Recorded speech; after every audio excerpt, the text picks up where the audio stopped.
Well, hello everybody and welcome back to my sewing room. Today is January 30th, 2021, and today is the first day of the Kaleidoscope Sew Along.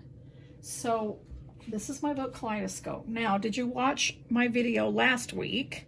Hopefully you did, and if you did, you saw that Kimberly was here visiting me, and we showed all about the Kaleidoscope book and talked about how I designed this block to, showcase all the colors, and I thought the shape of it kind of reminded me of a kaleidoscope and to use all the colors, and so that's why I named it Kaleidoscope.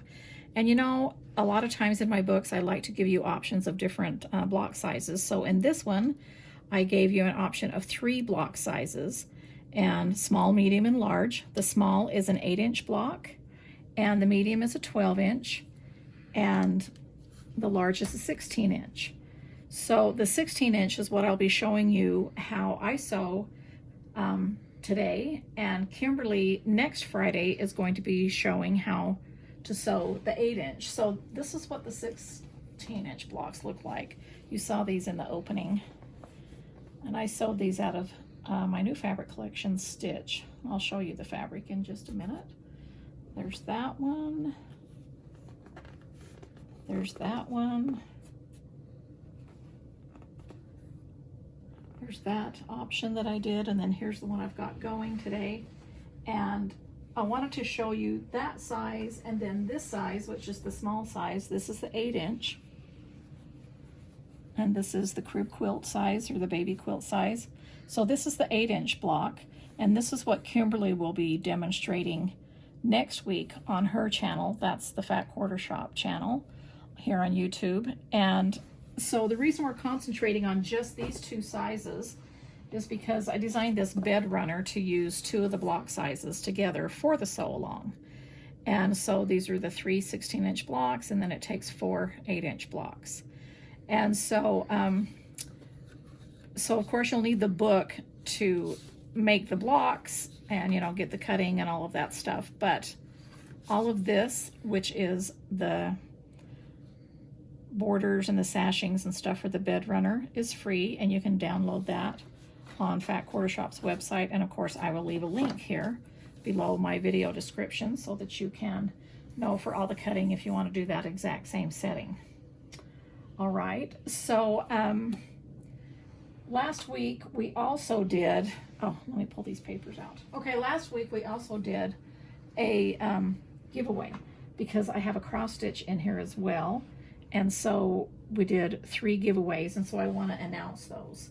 So, and then I'm going to be doing another giveaway, but I'll be doing that at the end of this video after I show you about the block. So for the lap quilt and the book, which includes the paper pieces, the winner is Julie Kelsey.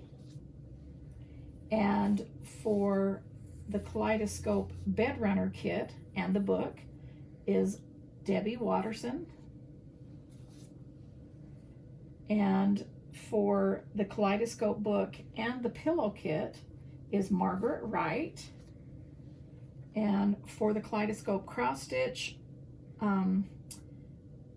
thread pack, the floss keeper, and the book is Gayla Corsi. So I hope I'm saying every name right. So Cassidy picked those names. Thank you, Cassidy, for doing that. And I have left a comment on your comments, and we will get in touch that way. So thanks so much for entering, and again I'll be doing giveaways all summer long to celebrate my 1-year anniversary here on YouTube.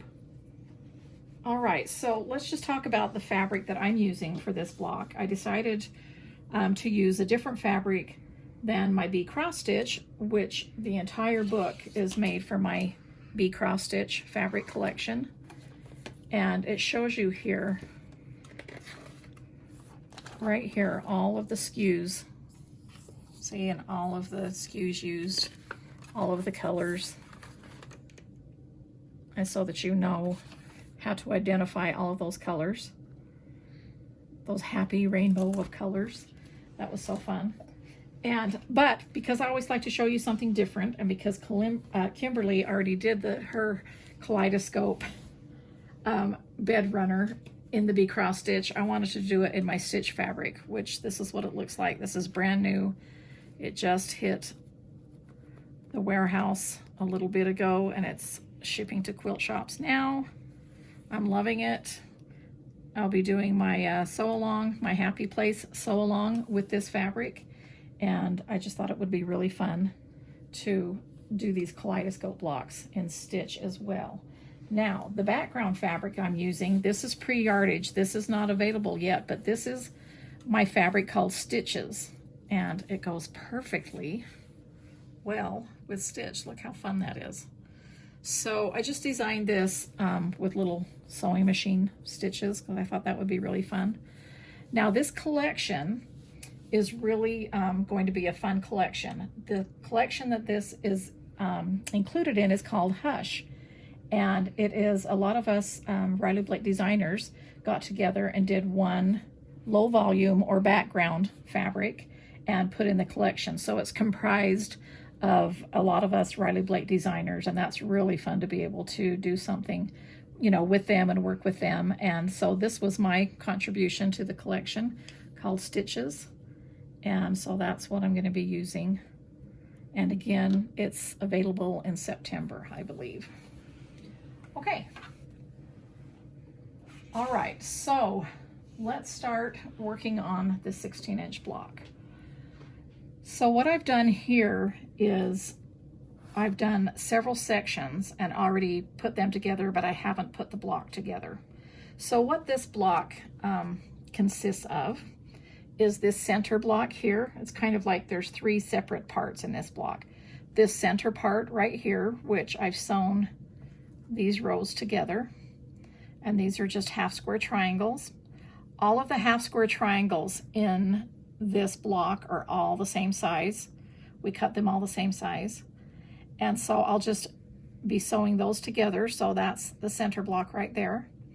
And then the next section is this second round right here, which comprises of a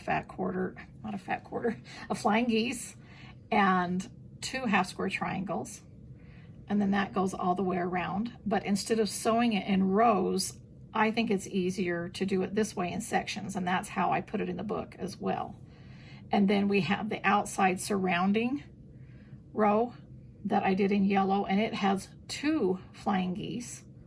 And then we have these sections in the corners, which is one half square triangle and then some backgrounds. So what I thought I would do before I sewed this whole block together is show you how I do the half square triangles according to the book. There's all different kinds of ways, and how I did my flying geese according to the book. This is just traditional piecing, and this is how I like to do my half square triangles when I want to do two at a time, and I'm doing my flying geese with just my easy corner triangles. So what I have done for the half square triangles is I've cut a square the same size for the background as I have for these. So I just thought I would show you how to, you know, do it with 3 squares. But you will get 2 half square triangles out of that, 2 half square triangles out of that, and 2 half square triangles out of that. All right. So let's do that first. Now, because I'm using my Seam So Easy guide, I do not have to mark on my fabric. But if you don't have a Seam So Easy guide and you like to mark on your fabric, what you're going to be doing is marking a line down the center, and then you're going to be sewing a 1/4 inch away from that line. Okay? But because I have my Seam So Easy guide here on my machine, by the way, I've switched my machines out. This is my denim featherweight, and this is Sweet Baby James, named after James Taylor. So I'll be sewing on this little cutie today. And so this is where I can explain where these 3 lines come in. Because normally I've always shown you how to use the center line, which we'll be using when we're doing the flying geese. And of course, this is your 1/4 inch seam line for accuracy. Now this line over here, I haven't showed you before what I do with that, but that's what I use this line for, is when I'm making 2 half square triangles out of 2 squares like this. So what I do is I'm going to be following this line. So all I'm going to be doing is lining up this corner and this corner with this line and sewing. Because they're 1/4 of an inch away from each other, if I'm watching this line, I know that I'm sewing 1/4 inch away from the center. So that's why I use that line.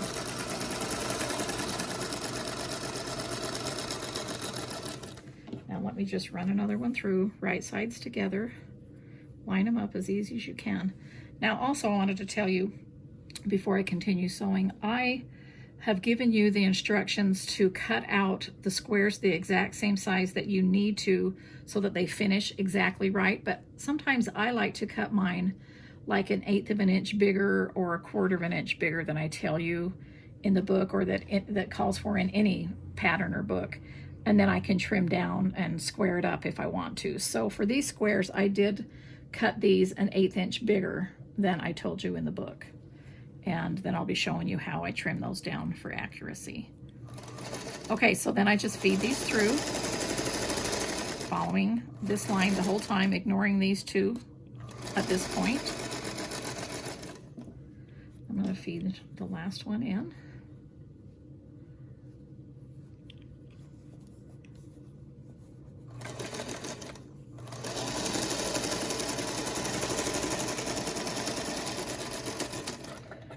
And then I'm just going to clip these off and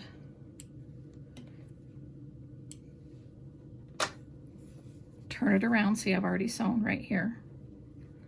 And I'm just going to turn it around and continue on the other side. And now I know that I've sewn these, see, 1/2 inch apart, 1/4 inch from the corner on each side.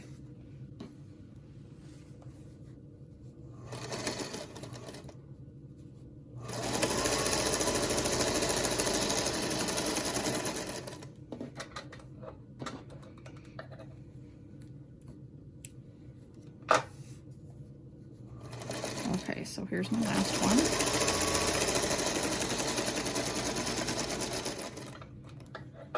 I'm going to grab a couple squares and sew these together. I'm in the middle of another little bonus project, so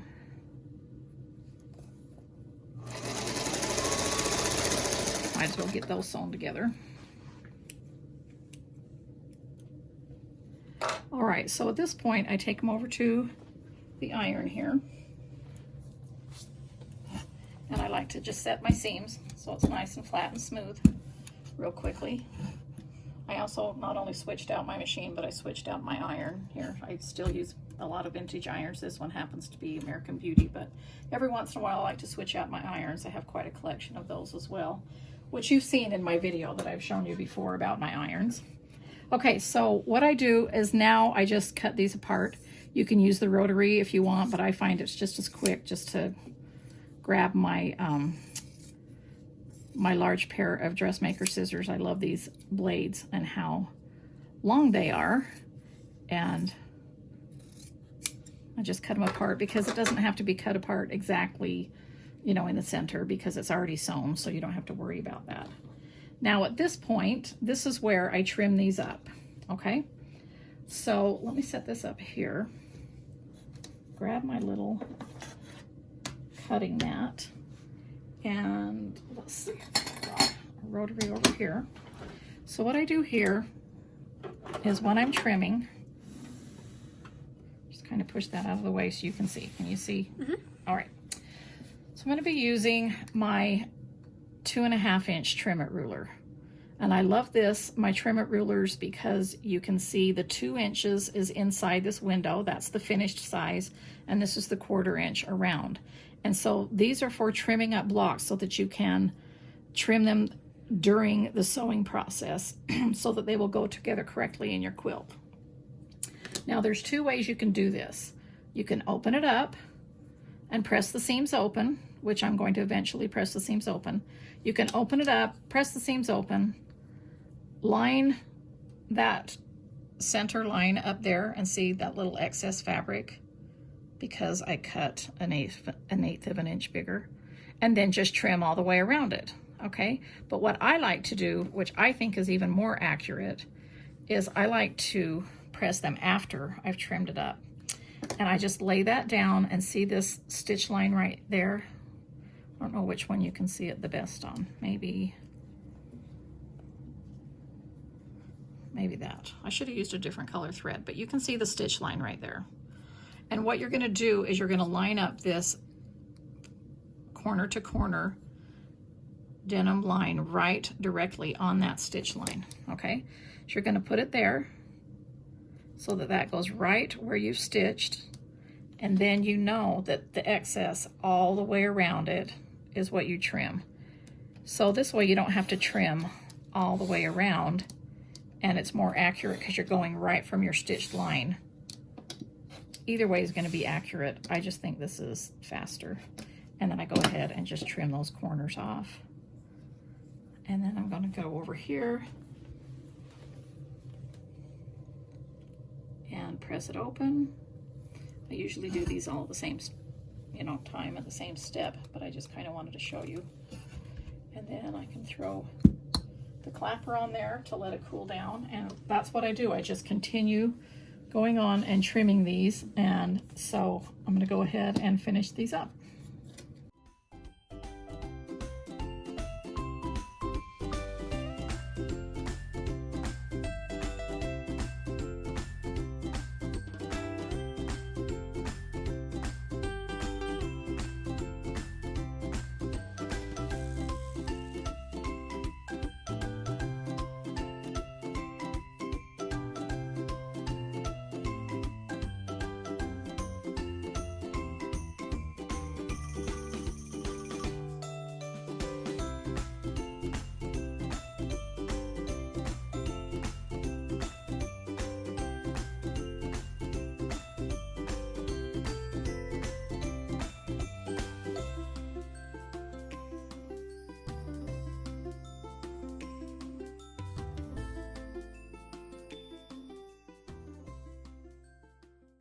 So here I've got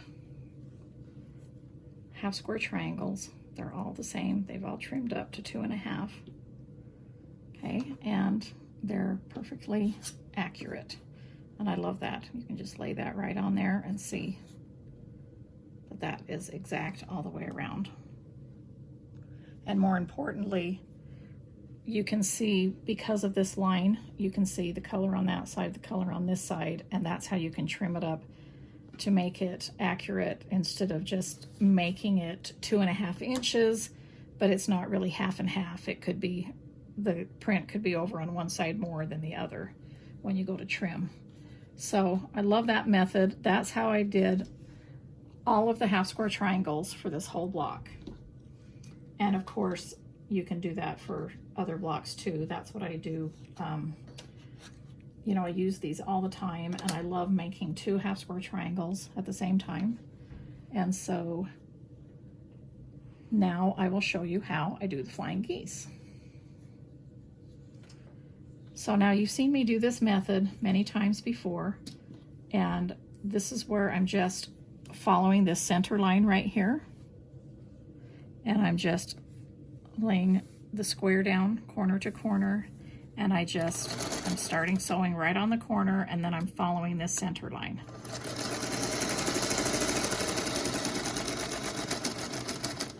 Because for these, we trim off the excess.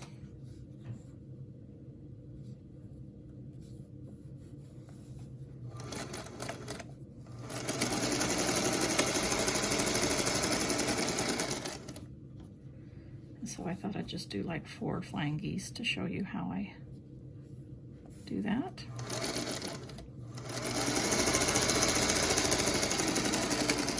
Even though I've already sewn all the segments in the quilt.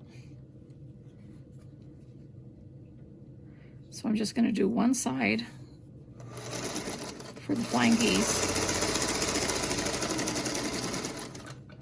because then I have to trim this other side and press it back before I can add the other side. So again, I just take my scissors and I just do one long trim, approximately 1/4 inch. And then I'm going to take it over here and I'm going to press the seams open. After I'm going to set the seam real quick, I'm going to press the seam open. I am going to be pressing open this entire block. Even though it's a larger block, sometimes I don't press open when it's larger. I always do when it's smaller. But because there's so many points and things like that, you know, throughout the block that need to line up, it's just much easier to press the entire thing open. And so after I've pressed that open, then I'll just come over here and grab another square and lay it right on there and just go the other direction. Okay, I'm going to go ahead and finish these up and show you what all 4 of them look like, and then talk about trimming up and accuracy and all that stuff.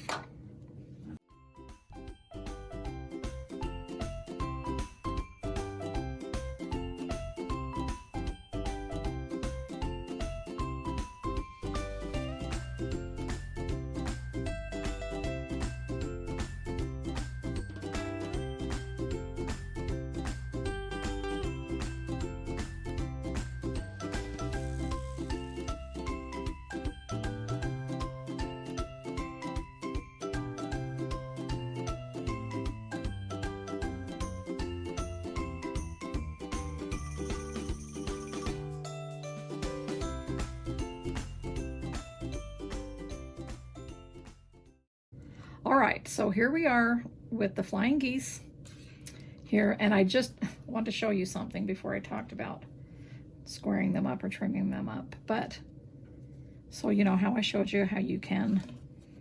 So here's the trimmings off of this one.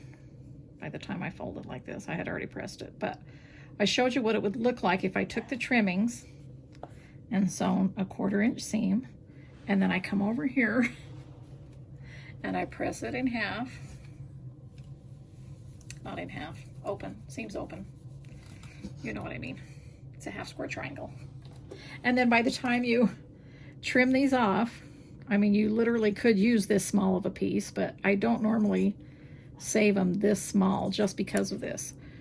So you look at that and you're like, well, by the time I do that, you know, squared up and all of that stuff, remember your 1/4 inch seam is going to go all the way around there, and it's going to end up being very, very tiny.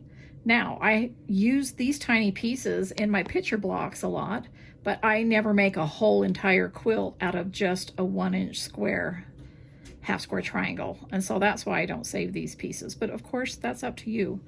But I always save my easy corner triangle trimmings if I can cut a 1.5 inch square out of it. And then I will add them to my, you know, to my stash bins. And of course, I use those on all my scrappy quilts.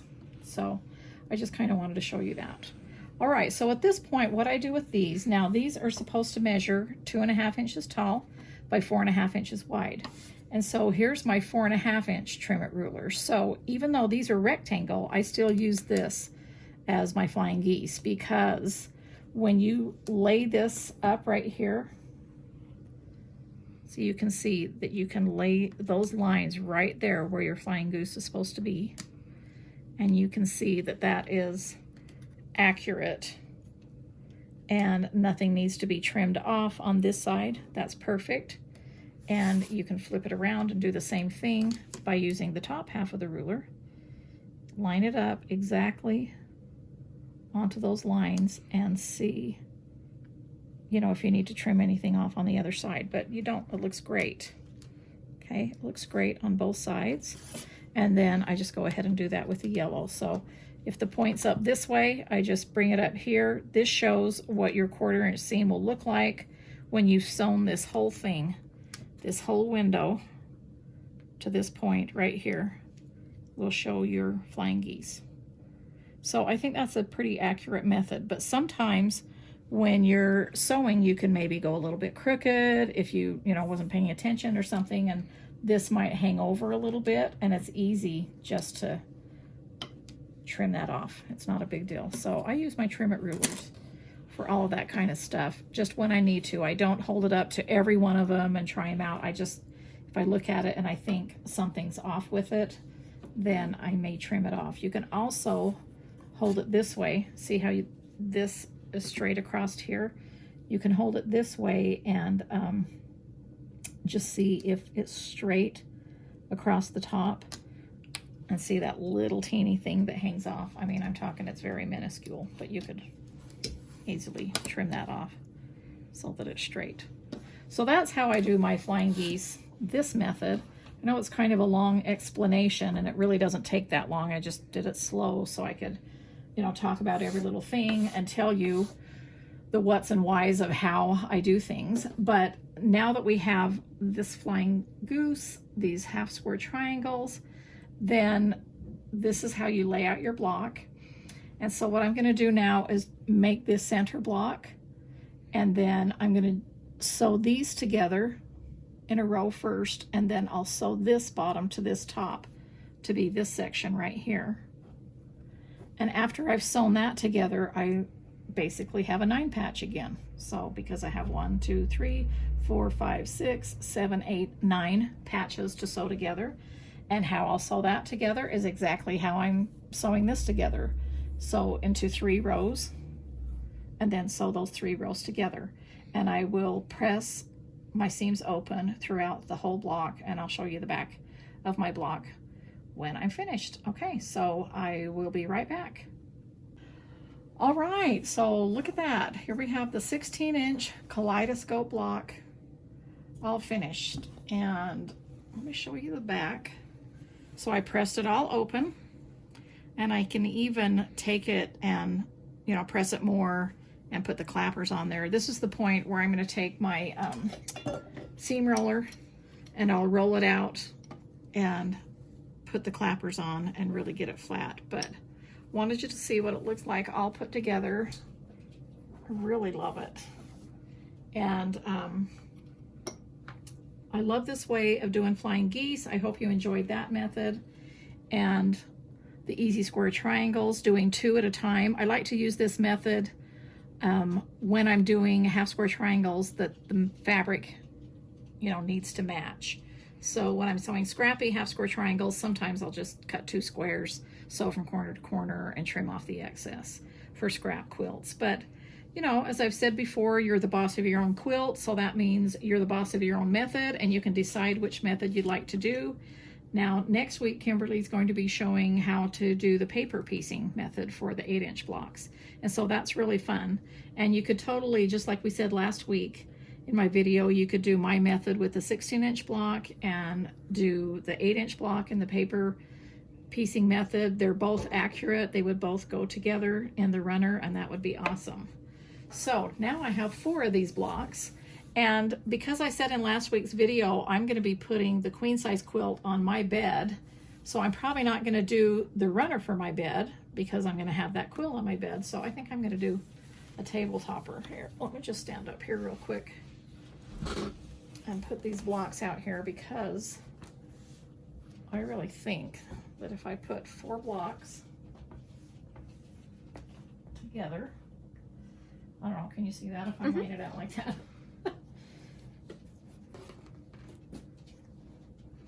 And I use these design boards. I don't have a big enough design board for all 4 of these. Like this. You might be able to see Missy running around in there too. Yeah, she's over there. Hey, Missy. Okay.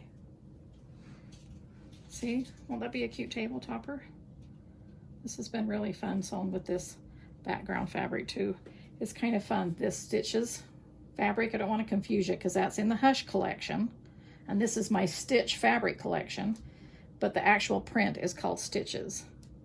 And I designed it so that it's not directional, so that you can just cut it out and it can go any other way. But I think that's kind of fun. I think I might put a little bit of sashing in between those and put a little border with this background around them and bind it and have a cute kaleidoscope table topper.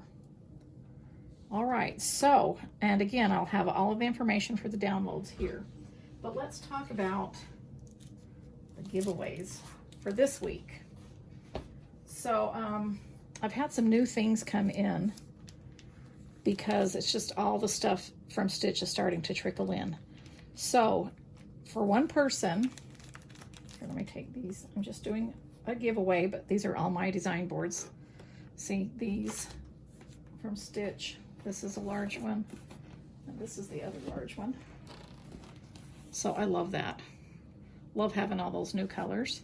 So I'll be adding those into my library. But I will be giving away this 14-inch design board, this one. So here's all the stuff right here. My Stitch tin mug has come in now. That's what this looks like right here, with my tomato pin cushions on there. So I'll be giving that away. And of course, I'll be giving away some Stitch. So this is a roly-poly of Stitch. This is my washi tape that's come in. That's what this looks like. Now I've used it here, down here, the gray one on my sewing machine, but I use my washi tape to put my Seam So Easy guides on all the time. Now I did this one wider, and it says the word Stitch on it, and I thought that would be really fun for packaging or all of that kind of things. I use washi tape quite a bit, so you'll get washi tape as well. And speaking of the word Stitch, right here is keychain or a charm for a bigger bag, and that says Stitch. That came in. I'll be including my Stitch badge here that I do for only those who are at Quilt Market. I'll be giving away a package of my Q-Cuts Trim It rulers. Okay, so you can buy them all separately, and I have these in 1-inch increments all the way up to 20.5 inches, starting from 2.5 inches. But you can buy a set that includes the 2.5, 3.5, 4.5, 5.5, and 6.5, which I use a lot and keep here by my machine and use as I'm sewing to just check my measurements, trim up my blocks, make sure everything's correct as I'm putting things together. So those just came back in stock as well, so I'll be giving a set of those away. These just came back in stock, my Seam So Easy guide. They've been out of stock for quite a while, and so this is in denim. The hole's already cut out, and you can just use the washi tape or these stickers to put it on your machine. And then here's the design board. So that is the giveaway. I also wanted to show you that, as I've said in my videos before, I like to use the packaging from the washi tape right here that all unfolds as a bookmark. But I want to show you what this big word looks like unrolled. Okay, I gotta find the edge here. I think that's so fun. So that's what that washi tape looks like. And I'll probably use this on my sewing machine as well because it's wider, but I really wanted to design this wide so I could use it for packaging or, you know, just cut the words apart for different things. So for the giveaway, for the rules are just like all my other giveaways. You need to be following my channel here. You need to like this video, and for the comment, so you'll need to obviously leave a comment. For the comment, why don't you just use the word Stitch in any way you want to. Just use the word Stitch so I know that you will be entered in the giveaway, so Cassidy can pick your name that way. Thank you so much for joining me. I'll be back here next week filming, and we'll be doing more giveaways throughout the rest of the month of August and maybe even into September. So I hope you enjoy the kickoff of the Kaleidoscope Sew Along with me and with Fat Quarter Shop, and watch Kimberly next week. And I love seeing all of your blocks and your progress on the Kaleidoscope. I did start my cross stitch. I did post that on Instagram, and I'll continue posting that. And that's all happening starting next Wednesday, Tuesday as well. And I'll keep posting on Instagram, and I'll chat with you later.